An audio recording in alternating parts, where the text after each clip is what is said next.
अच्छा, तो आज हम लुईस थ्योरी देखेंगे बेटा। मैंने पहले से ही लिख रखा है सो दैट लिखने में टाइम वेस्ट ना हो, हालांकि आगे तो मुझे लिखना ही पड़ेगा। तो फिर मैं लास्ट क्लास में भी आपको थोड़ा बहुत हिंट दे चुका था। अपन आयनिक बॉन्ड, कोवलेंट बॉन्ड और कोऑर्डिनेट बॉन्ड देख चुके हैं। लुईस थ्योरी क्या बोलता है? According to this theory covalent bond is form between two atoms so that each atom can complete its octet. इसी बेसिस पे आप एलडीएस का स्ट्रक्चर भी बनाते हो। ये क्या बोलता है कि हर एटम कोवलेंट बॉन्ड इसलिए बनाता है सो दैट वो अपना ऑक्टेट कंप्लीट कर पाए। जैसे ऑक्सीजन के वैलेंस में 6 इलेक्ट्रॉन हैं, ये आपको ध्यान रखने हैं, वरना एक भी सवाल नहीं कर पाओगे। वैलेंस इलेक्ट्रॉन जरूर याद रखिएगा। ट्रिक मैंने बता दी है। 13 में 3, 14 में 4, 15 में 5, 16 में 6, 17 में 7, 18 में 8। ऑक्सीजन के वैलेंस में 6 इलेक्ट्रॉन है, दूसरे ऑक्सीजन के वैलेंस में भी 6 इलेक्ट्रॉन है। तो क्या होगा, ये दोनों कितने बॉन्ड बनाएंगे टू कंप्लीट इट्स ऑक्टेट? 2। इसलिए ऑक्सीजन और ऑक्सीजन के बीच में आप 2 बॉन्ड शो करते हो। ठीक है, तो ये सारी चीज़ अपने को ध्यान रखनी है। तो इसने क्या बोला कि हर एटम कोवलेंट बॉन्ड का फॉर्मेशन इसलिए करता है, लुईस की थ्योरी थी जो कि आगे जाके गलत प्रूव हुई, कि हर एटम कोवलेंट बॉन्ड का फॉर्मेशन इसलिए करता है सो दैट वो अपना ऑक्टेट कंप्लीट कर पाए।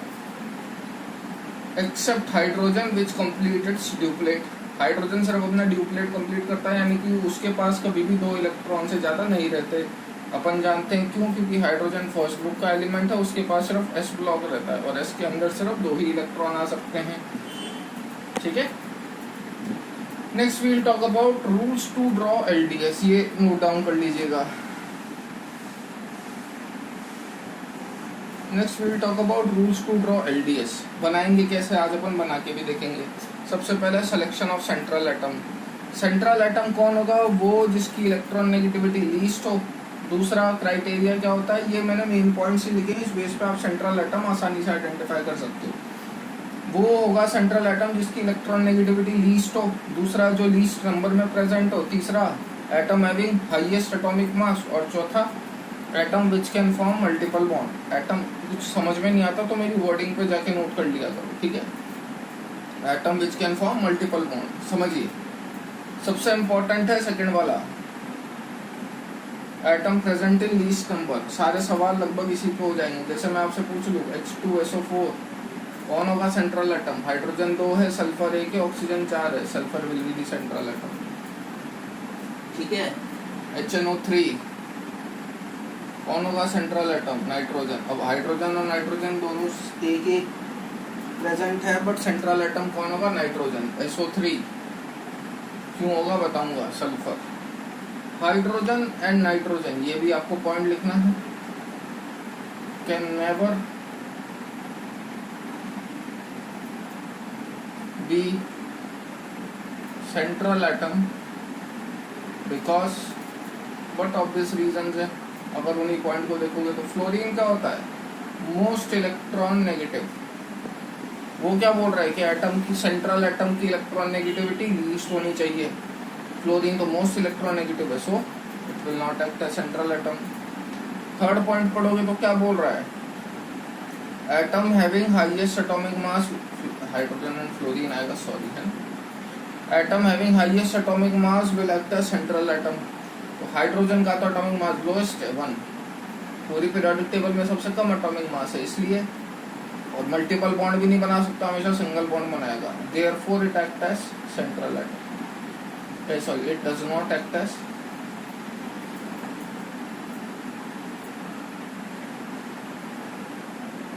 तो क्योंकि एटॉमिक मास बहुत कम होता है, बहुत कम क्या, सबसे कम होता है, और मल्टीपल बॉन्ड भी नहीं बना सकता, therefore it will not act as central atom. तो आप आसानी से बता सकते हैं, मैंने बोला सेकंड पॉइंट के बेसिस पे आप आसानी से बता सकते हो। और हाइड्रोजन और फ्लोरीन कभी भी सेंट्रल एटम की तरह नहीं करेंगे। जैसे H2O में मैं आपसे पूछ लूँ ऑक्सीजन, ठीक है, तो इस तरीके से आप कोई भी स्ट्रक्चर आइडेंटिफाई कर सकते हो। H3PO4 में मैं आपसे पूछ लूँ फॉस्फोरस। अब इन सब की स्ट्रक्चर बनाना सीखिए। सेंट्रल एटम तो सेलेक्ट करना आ गया, लेकिन अब सराउंडिंग एटम किस तरीके से फॉर्म होंगे वो और देख लो।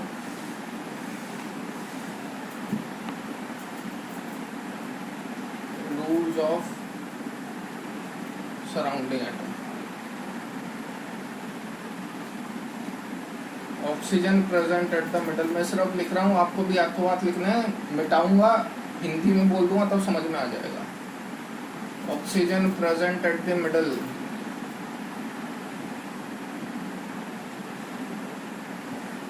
विल फॉर्म, ऑक्सीजन कितने बॉन्ड बनाता है 6 वैलेंस में, तो 2 बॉन्ड बनाएगा, will form 2 single bond.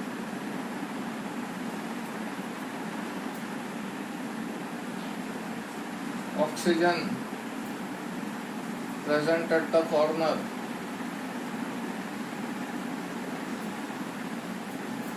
will form double bond. Third, hydrogen will always be present at the corner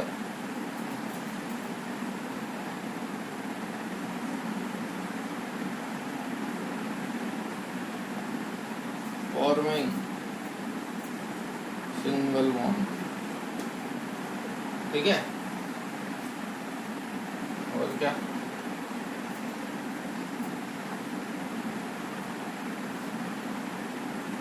if positive charge is present on the compound,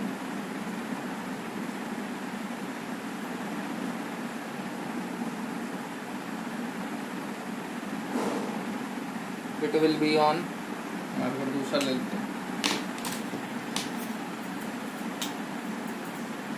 it will be on central atom, and if negative charge is present on the compound,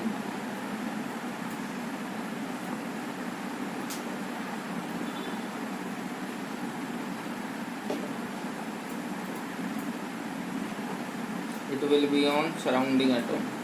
ठीक है,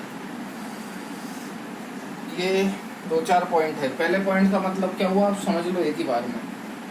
अगर oxygen बीच में present है, कब present होगा कब नहीं वो मैं बताऊंगा। अगर ऑक्सीजन बीच में प्रेजेंट है तो वो 2 सिंगल बॉन्ड बनाएगा, अगर ऑक्सीजन कॉर्नर पे प्रेजेंट है तो वो 2 डबल बॉन्ड बनाएगा। समझ रहे हो ना, 2 सिंगल मतलब ऐसा और डबल बॉन्ड मतलब ऐसा। ये अगर ऑक्सीजन बीच में प्रेजेंट है, ये अगर ऑक्सीजन कॉर्नर में प्रेजेंट है। हाइड्रोजन हमेशा कॉर्नर पे प्रेजेंट रहेगा फॉर्मिंग सिंगल बॉन्ड। और वो क्या बोल रहा है, अगर कंपाउंड पे पॉजिटिव चार्ज प्रेजेंट है तो वो पॉजिटिव चार्ज सेंट्रल एटम पे लगा देना, अगर नेगेटिव चार्ज प्रेजेंट है तो वो नेगेटिव चार्ज सराउंडिंग एटम पे लगेगा। एग्जांपल समझिए,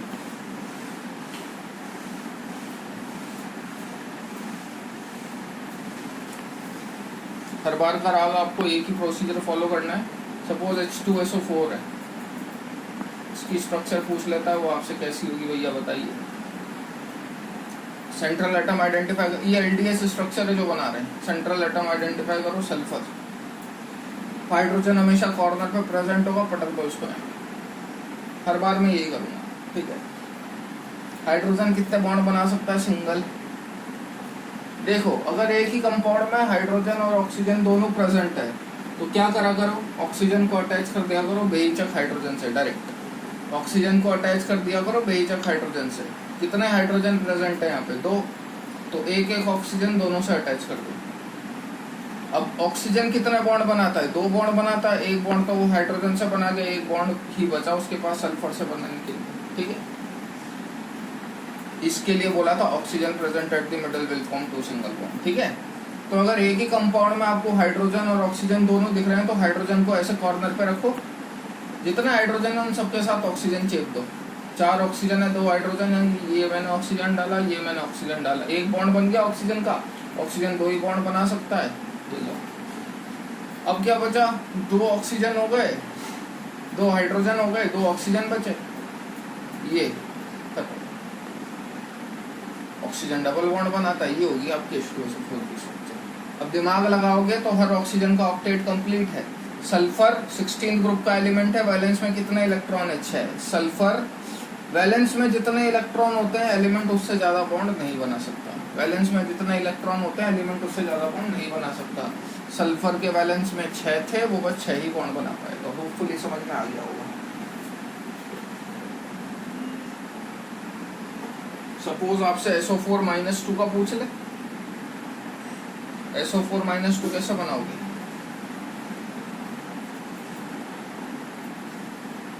-2 कब आता है? जब कोई इलेक्ट्रॉन एक्सेप्ट करे। 6 इसके वैलेंस में थे, 6 ऑब्वियसली बात है, oxygen is more electronegative than sulphur. और मैं आपको पहले ही बता चुका था नेगेटिवली चार्ज हमेशा सराउंडिंग एटम पे आएगा। सराउंडिंग एटम कौन है? ऑक्सीजन। तो 2 का नेगेटिव चार्ज है मतलब -2, मतलब 2 ऑक्सीजन पे नेगेटिव चार्ज है। 2 ऑक्सीजन पे नेगेटिव चार्ज होने का मतलब 6 उनके बैलेंस में थे, एक इलेक्ट्रॉन वो एक्सेप्ट कर चुके हैं। तो कितने हो गए टोटल? 7 इलेक्ट्रॉन हो गए। मतलब ऑक्टेट कंप्लीट करने के लिए कितने बॉन्ड बनाएंगे? सिंगल। तो SO4 -2 की स्ट्रक्चर कैसे बनाओगे? सल्फर हो गया,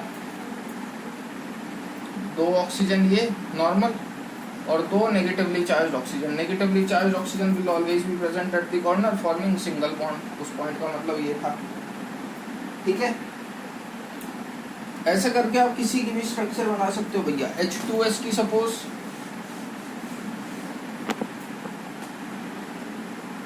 सल्फर के वैलेंस में 6 हैं, एक हाइड्रोजन इससे जोड़ दो, एक hydrogen always present at the corner forming single bond, ठीक है।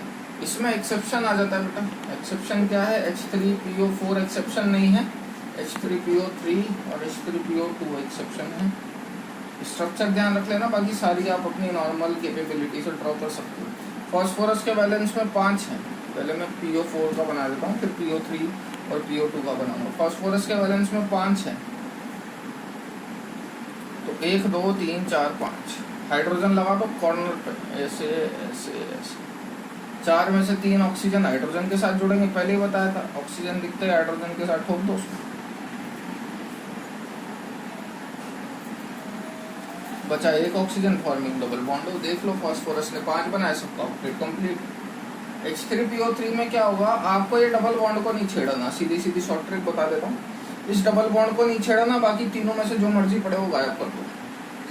तो H3PO3 कैसा आएगा? Phosphorus OH OH double bond, ठीक है। सिमिलरली H3PO2 कैसा आएगा? यहाँ से एक ऑक्सीजन हटा दो, ये हाइड्रोजन जोड़ दो, ये H3PO2 हो गया, ठीक है। वहाँ से भी हटा सकते हो तो कोई दिक्कत नहीं। सो इस तरीके से अपन स्ट्रक्चर्स बनाना देखते हैं, ठीक है। So from here will continue in the next class.